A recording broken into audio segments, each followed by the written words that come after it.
नमस्कार दोस्तों, मैं हर्षवर्धन और आज हम शुरू करने जा रहे हैं वर्ल्ड ट्रेड ऑर्गेनाइजेशन। देखिए साहब, जितने भी देश हैं इस दुनिया के अंदर वो किसी ना किसी देश के साथ ट्रेड तो ज़रूर करते हैं और ट्रेड करते हैं तो उस ट्रेड का रेगुलेशन होना बहुत ज़रूरी है, जिसके लिए एक इंटरनेशनल ऑर्गेनाइजेशन होनी चाहिए और वही ऑर्गेनाइजेशन है WTO यानी वर्ल्ड ट्रेड ऑर्गेनाइजेशन। लेकिन ये कैसे बनी, इसकी भी अपनी एक हिस्ट्री है जिसकी शुरुआत होती है ब्रिटेन वुड्स कॉन्फ्रेंस से। ये ब्रिटेन वुड्स कॉन्फ्रेंस जो है ये बुलाई गई थी ताकि international monetary and financial order को रेगुलेट किया जा सके। जो भी वर्ल्ड वॉर 2 के बाद जो international monetary and financial order था उसको रेगुलेट करने के लिए हमें एक इंटरनेशनल कॉन्फ्रेंस करवानी पड़ी थी, जिसको हम कहते हैं ब्रिटेन वुड्स कॉन्फ्रेंस। और इस कॉन्फ्रेंस का ही रिजल्ट था जिससे हमें 2 इंस्टीट्यूशंस मिले थे, तीसरे पर चर्चा हुई थी लेकिन बन नहीं पाया था, है ना। तो ये कब हुई थी? 1 जुलाई को ये बुलाई गई थी कॉन्फ्रेंस 1944 में और ये 22 दिन तक चली थी। ठीक है जी।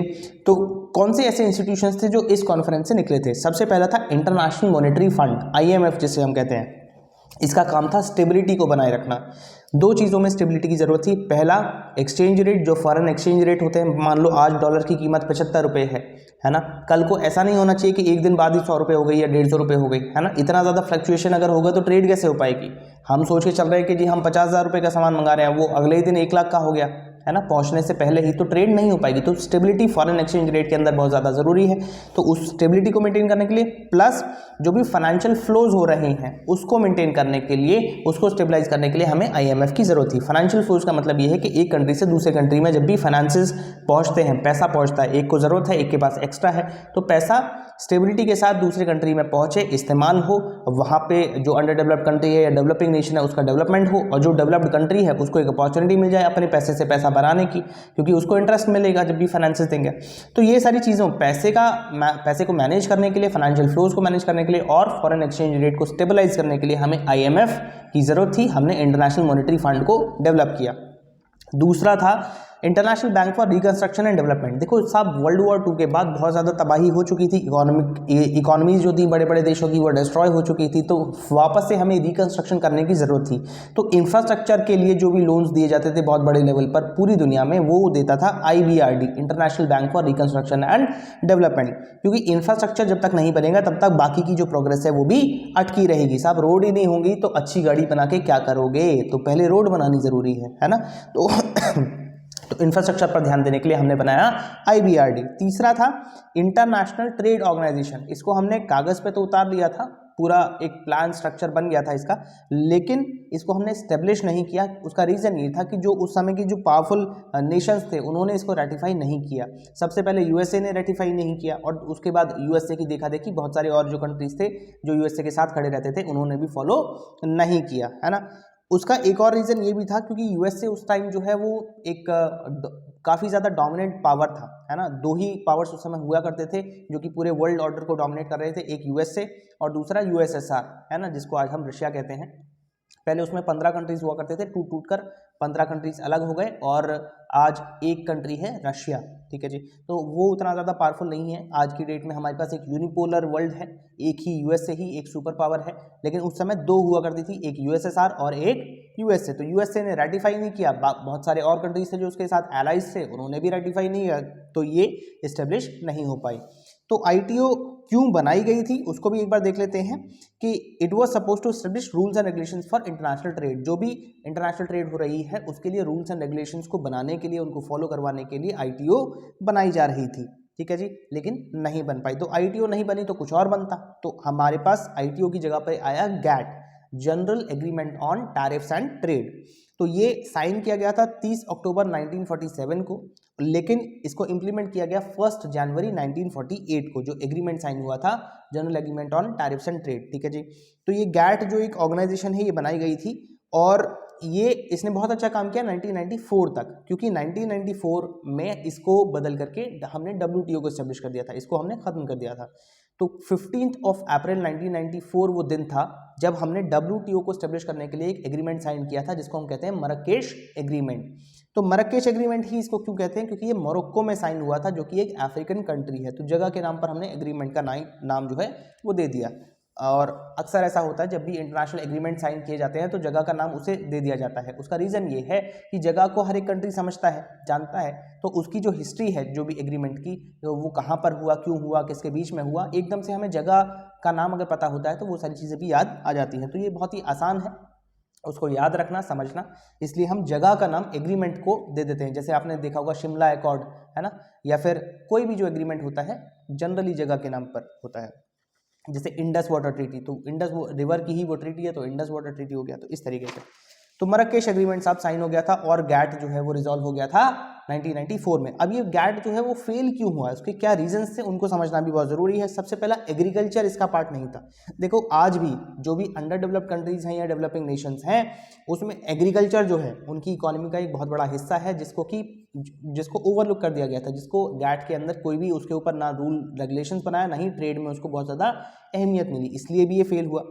दूसरा कारण ये था कि क्योंकि मैंने जैसे आपको बताया कि यूएसएसआर और यूएसए दो डोमिनेंट कंट्रीज हुआ करते थे, लेकिन 1991 में यूएसएसआर जो है वो डिसइंटीग्रेट हो गया था। तो 1994 तक जो है वर्ल्ड जो है पूरा एक यूनिपोलर वर्ल्ड बन चुका था, जिसमें यूएसए एक सोल सुपर पावर थी और यूएसए ने और कुछ और यूरोपियन कंट्रीज ने मिलकर के अपना ही एक ट्रेड सेटअप बना लिया था। वो लोग गैट के रूल्स एंड रेगुलेशंस को बाईपास कर दिया करते थे। तो जब वही लोग इसको इंपॉर्टेंस नहीं दे रहे हैं तो फिर ये इस ऑर्गेनाइजेशन के बने रहने का कोई खास मतलब नहीं रह जाता है। दूसरा, जो डेवलप्ड कंट्रीज थे जिनके पास पैसा बहुत ज़्यादा था, वो लोग अपने फार्मर्स को सब्सिडीज दिया करते थे। जब अगर वो अपने फार्मर्स को सब्सिडीज दे देंगे तो उनके फार्मर्स जो भी उगा रहे हैं वो तो बहुत सस्ते दाम पे बिकेगा। तो जो कंपटीशन है वो अनफेयर हो जाता था। डेवलपिंग कंट्रीज के जो फार्मर्स थे वो महंगे दाम पर अपनी चीज़ों को बेचते थे, उन्हीं चीज़ों को डेवलप्ड कंट्री के फार्मर सस्ते दामों पर बेचते थे। तो अनफेयर ट्रेड प्रैक्टिस की वजह से और गैट इन चीज़ों में कोई भी बहुत ज़्यादा डिसीजंस नहीं ले पाता था, इंटरफेयर नहीं कर पाता था, अपने ही डिसीजंस को एनफोर्स नहीं कर पाता था। इसलिए गैट की जो इंपॉर्टेंस थी वो घटती गई समय के साथ और उसको बदलना ही पड़ा, उसको खत्म होना पड़ा, उसकी जगह हमने WTO लाया।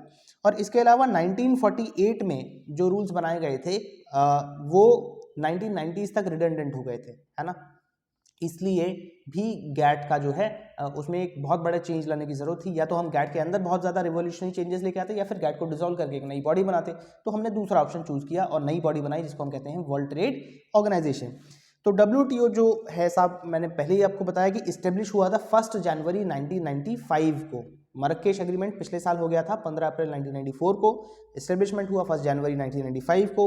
मेजर जो पर्पस यही था कि इंटरनेशनल ट्रेड को प्रमोट करना है, उसको प्रमोट करने के लिए जो भी अनफेयर ट्रेड प्रैक्टिसेस हो रही हैं उनको खत्म करना है, जो भी बैरियर्स हैं ट्रेड के बीच में उनको खत्म करना है, और जो भी टैरिफ्स लगाए जाते हैं, जो भी टैक्सेशन होता है, कस्टम ड्यूटी होती है, उन सभी को रिड्यूस करना है ताकि ज़्यादा से ज़्यादा जो आइटम्स हैं वो गुड्स हैं, सर्विसेज हैं, वो सारी जो एक्सचेंज हो सकें और कम से कम दाम पे एक्सचेंज हो सकें, है ना। तो ट्रेड को प्रमोट करने के लिए ये ऑर्गेनाइजेशन बनाई गई थी। उसके बाद इसके जो हेडक्वार्टर है, WTO का जो हेडक्वार्टर था वो जिनीवा में है। जिनीवा एक शहर है स्विट्जरलैंड के अंदर। ऑफिशियल लैंग्वेजेस अगर हम WTO की बात करें तो 3 हैं, इंग्लिश, फ्रेंच और स्पेनिश। 164 इसके मेंबर्स हैं, 23 जो है वो ऑब्जर्वर गवर्नमेंट्स हैं, है ना। लेकिन WTO जो है, यहाँ पर ध्यान रखने वाली बात यह है कि WTO कोई स्पेशलाइज्ड एजेंसी नहीं है यूनाइटेड नेशन की, लेकिन ये जो है UN के साथ कोऑपरेशन के काफ़ी कोऑपरेट करती है, कोऑपरेशन बना के रखती है और बहुत सारे काम जो है UN और WTO मिल करके सुलझाते हैं। फाइनेंशियल जो भी डिस्प्यूट्स होती हैं इंटरनेशनल सिनेरियो के अंदर, उसमें ये कोऑपरेट करते हैं UN की एजेंसीज के साथ। अब WTO जब बना गैट के बाद तो क्या बेसिक चेंजेस आए उनको समझना बहुत जरूरी है ना। गैट हमने खत्म किया, WTO बनाया, तो कुछ चेंज भी तो आना चाहिए। तो रिवोल्यूशनरी चेंजेस क्या थे? सबसे पहले तो आपको ये याद रखना है कि कुछ 28 एग्रीमेंट थे, 28 एग्रीमेंट जो कि गैट में किए गए थे। जब general agreement on tariffs and trade हुआ करता था उस समय 28 एग्रीमेंट हुए थे, 8 नेगोशिएशन राउंड्स हुए थे, जो 28 एग्रीमेंट थे वो हमने कैरी फॉरवर्ड कर लिए थे WTO के अंदर भी, ठीक है जी। तो WTO replace GATT but trade agreements established by GATT in 1994 are part of the WTO agreement 2। 28 such agreements are there in final act of Uruguay round. जो गैट का लास्ट राउंड था 8 नेगोशिएशंस में, उरुग्वे राउंड उसे कहते हैं, उसके अंदर हमने 28 एग्रीमेंट्स को जो कि गैट के दौरान किए गए थे उनको हमने एक्सेप्ट किया था।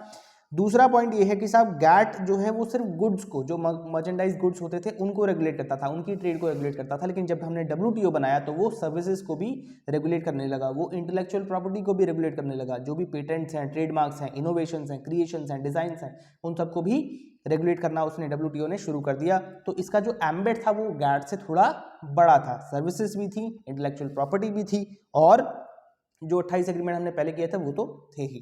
तो एम्स एंड फंक्शंस अगर हम बात करते हैं WTO की कि उसका उद्देश्य क्या था, उसके काम क्या है, तो वो सारी चीजें पॉइंट बाय पॉइंट हम डिस्कस करते हैं। सबसे पहला था कि जो ट्रेड लॉज एंड रेगुलेशंस हैं उनको हमें प्रमोट करना है और एनफोर्स करना है, WTO का ही उद्देश्य था। दूसरा, जो भी वर्ल्ड ट्रेड प्रैक्टिसेस हैं उनको देखना है, जो भी नेशनल ट्रेड प्रैक्टिसेस हैं उनको ओवरसी करना है, सुपरवाइज करना है कि क्या वो सही प्रैक्टिसेस हैं, क्या उसमें कुछ बदलाव की जरूरत है ना, अलग अलग नेशंस की भी और इंटरनेशनल भी। दूसरा, और इसके अलावा acts as a forum to negotiate multilateral trade agreement. अगर कुछ कंट्रीज ने आपस में कोई ट्रेड एग्रीमेंट किया है तो उसको भी ये ओवरसी करता था, सुपरवाइज करता था WTO, ठीक है जी, और करता था क्या, अभी भी प्रेजेंट बॉडी है ना। उसके अलावा जो भी ट्रेड डिस्प्यूट हो रहे हैं उसका ये आर्बिट्रेशन करता है। आर्बिट्रेशन बिल्कुल कोर्ट प्रोसीडिंग की तरह होता है, एक पक्ष अपनी बात रखता है, दूसरा पक्ष अपनी बात रखता है, और एक जज जो है वो जजमेंट सुनाता है जो कि बाइंडिंग होता है दोनों पार्टीज पर। तो उसी तरीके से WTO जब कोई जजमेंट सुनाता है तो वो भी पार्टीज टू डिस्प्यूट के ऊपर बाइंडिंग होता है। उसके अलावा बात करते हैं develop and expand free international trade. देखो FTAs आपने एक शब्द सुना होगा, फ्री ट्रेड एरिया हम उसे कहते हैं।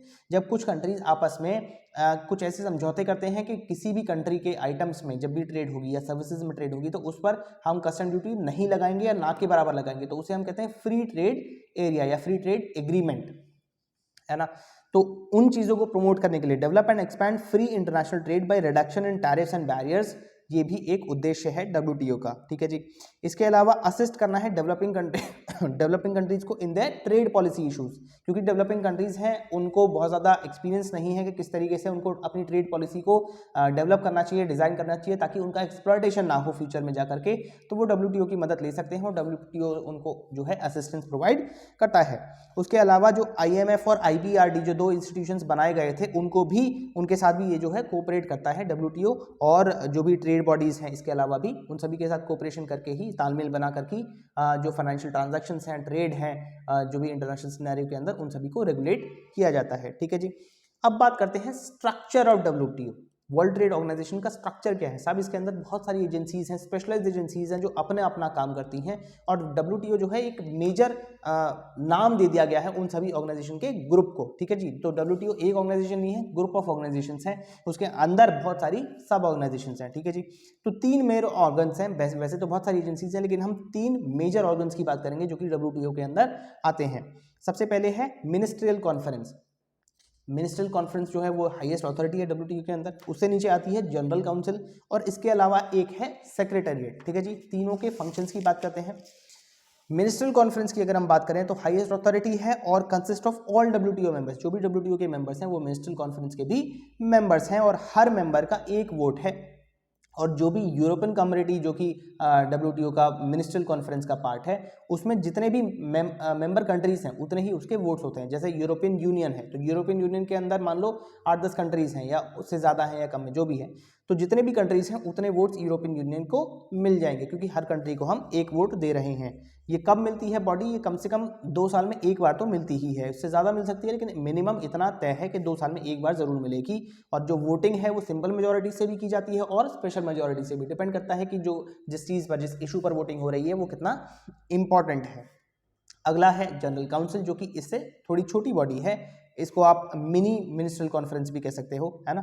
जब भी मिनिस्ट्रियल कॉन्फ्रेंस किसी जो कॉन्फ्रेंस करती है, मिनिस्ट्रियल कॉन्फ्रेंस के अंदर अगर कोई मीटिंग हो रही है उस समय जनरल काउंसिल कुछ नहीं करती, लेकिन उसके इंटरवल्स में जब एक मीटिंग हुई उसके बाद एक गैप आया तो उस गैप में काम कैसे होगा, उस समय जनरल काउंसिल काम करती है। और ये साल में कई बार मिलती है, वो तो 2 साल में एक ही बार मिल रही थी, ये साल में कई बार मिलती है, जिनीवा में मिलती है ना। और ये कन्वीन करती है as the dispute settlement body. कोई भी डिस्प्यूट हो रही है जो भी इंटरनेशनल सिनेरियो में, उसको रिजॉल्व करने के लिए जनरल काउंसिल काम करती है, और ट्रेड पॉलिसीज को भी रिव्यू करना इसी का ही काम है। तो ये एक डिस्प्यूट सेटलमेंट बॉडी भी है और ट्रेड पॉलिसी रिव्यू बॉडी भी है। अगर हम सेक्रेटेरिएट की बात करते हैं, सेक्रेटेरिएट में जैसे UN का सेक्रेटेरिएट होता है ऐसे ही WTO का भी सेक्रेटेरिएट होता है। ये एक एडमिनिस्ट्रेटिव ऑर्गन है और इसके जो हेड होते हैं उनको हम कहते हैं डायरेक्टर जनरल ऑफ WTO, और इनको अपॉइंट किया जाता है मिनिस्ट्रियल कॉन्फ्रेंस द्वारा। इसका काम क्या है, इसका काम बेसिकली है टेक्निकल सपोर्ट प्रोवाइड करना, किसको, काउंसिल्स और कमिटीज जो भी इंटरनेशनल सिनेरियो में काम कर रही हैं उन सभी को, और जो भी डेवलपिंग कंट्रीज हैं उनको भी टेक्निकल असिस्टेंस प्रोवाइड करता है जो WTO का सेक्रेटेरिएट है। जब मैं टेक्निकल असिस्टेंस की बात कर रहा हूँ, इसका मतलब ये नहीं कि टेक्नोलॉजी प्रोवाइड करता है, टेक्निकलिटीज़ में मतलब डील करता है। जो भी ट्रेड रिलेटेड टेक्निकलिटीज़ हैं उनको समझाने में, उनको डेवलप करवाने में, उनकी पॉलिसीज़ में कोई भी चेंजेस लाने हैं, तो वो सारी चीज़ें जो हैं, उनकी जो माइन्यूट टेक्निकलिटीज़ हैं वो सेक्रेटेरिएट जो है वो डील करता है उस चीज़ में। उसके अलावा टू एनालाइज वर्ल्ड ट्रेड, जो भी वर्ल्ड ट्रेड हो रही है उसको एनालाइज करता है, और जो भी WTO कर रही है उसके जो भी अफेयर्स हैं, जो भी डे टू डे अफेयर्स हैं, उसको मीडिया को बताता है, पूरी दुनिया को बताता है कि भैया WTO एज एन ऑर्गेनाइजेशन जो है ये काम कर रही है, इस तरीके से कर रही है और इस कारण से कर रही है ना। तो जो भी क्लैरिटी होनी चाहिए WTO के बारे में वो सभी देशों के पास पहुंचाने का काम है सेक्रेटेरिएट का। ठीक है जी, इसी के साथ हमारा वर्ल्ड ट्रेड ऑर्गेनाइजेशन का जो ये टॉपिक है वो समाप्त होता है। बहुत बहुत धन्यवाद।